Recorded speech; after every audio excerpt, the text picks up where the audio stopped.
Happy Resurrection Day, everybody.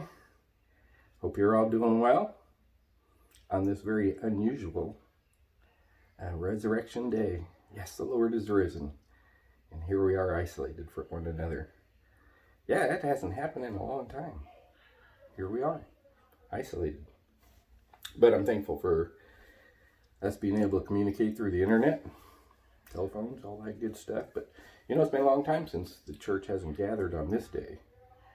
There were times in the book of Acts where the early church was told not to gather, and what did they do? They gathered. So I'm kind of torn. It's the rebel in me. I don't think we should be isolating.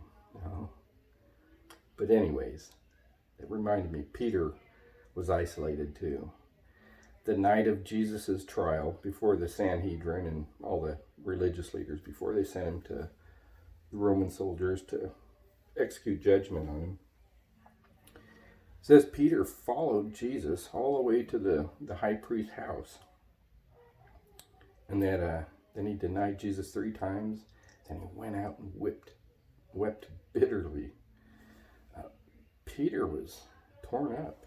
And for 3 days, because it said he went out and wept bitterly. He only did what Jesus said he was going to do. Did it surprise him? Did he think more highly of himself? I know I do sometimes. But yeah, he went out and wept bitterly and isolated himself. He went from a position of extreme loyalty, ready to fight to the death loyalty, to denial, to failure, then deep despair and hopelessness. But he had plenty of courage just to follow Jesus into that lion's den of the religious leaders and to watch and hope and watch. It was definitely not a safe place for him to be at that time. The natives were restless. They were feeling empowered, and revenge was on their breath.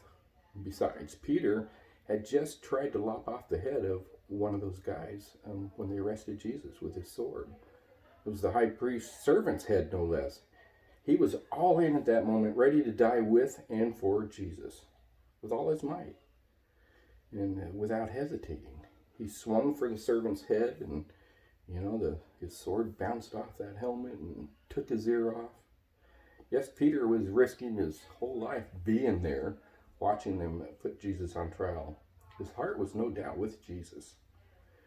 And then we see his betrayal, his denial of ever even knowing Jesus. And it's described in the scriptures that after his third denial that he remembered the words of Jesus, what he had said to him. And it was at that moment, right after that denial, that him and Jesus catch eyes. And it's like, wow. How must Peter felt? Jesus knew he was going to do this and even told Peter so, but actually having done it in the open in front of Jesus, they just looked at each other on that moment and they catch eyes. My, how devastated Peter must have felt. He felt his betrayal and failure, and I'm sure for days he was agonizing over his actions. That was the last time or so he thought that he would ever see Jesus, and it was a point of denial. When the women went to the tomb 3 days later, they were met by an angel there who said, you seek Jesus. He is not here. He is risen. Yes. And the angel also said, go and tell the disciples. So that as the women were starting to leave, the angel said, oh, and Mary, go tell Peter too. That tells us a lot. He was not with everybody else. He was isolated by himself. Probably was in a deep state of depression, maybe even suicidal. Who knows? Go tell Peter too. Jesus once prayed for Peter. In Luke, Jesus said, Peter, Simon, Simon, and with an exclamation point, Satan has asked for you. Wow. Satan asked for Peter. Well, kind of like when he asked for Job.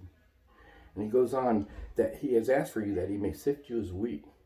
But Peter, I have prayed for you that your faith should not fail. And when, not if, but when you have returned to me, strengthen your brothers. How awesome. Jesus said he prayed for Peter. Think about that. Wow. Which reminds me, in John, when Jesus is in the upper room with the disciples and he's praying, he actually prays for his disciples. And a very descriptive prayer too. And then in verse 20 or 21, it says that Jesus actually prayed for us, you and I. He said, Father, I do not pray for these only alone, but also for all those who will believe through their word. So with all that being said, Jesus has prayed for us. No matter what we've done, no matter where we are at in life, in our relationship with him, though we may have drifted far away, even being sifted like wheat, know this, Jesus has prayed for us, prayed for you. Wherever you're at in your faith, now would be a good time to just think of him, return to him, pray to him, rejoice in him. Like Mary and Peter going around saying, he is risen, he is risen. That should be in our heart. He is risen. That's what this day is all about. We have eternal hope in him.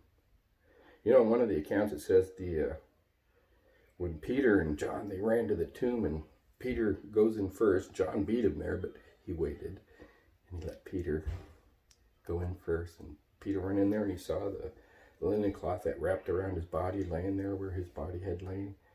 And it said the napkin, the face wrapping that was around, it was folded up on the edge there, nice and neatly folded up. And I've heard it say that, you know, when you're at a restaurant and you're eating and you're finished, you wrinkle up your towel and you throw in the towel. I'm done with this meal. I'm leaving, I'm not coming back. But say if you got to go to the restroom or make a phone call, whatever, you take your napkin and you fold it nicely and you leave it right there so they know you're coming back. That's what Jesus did here. He folded it up. I'm coming back.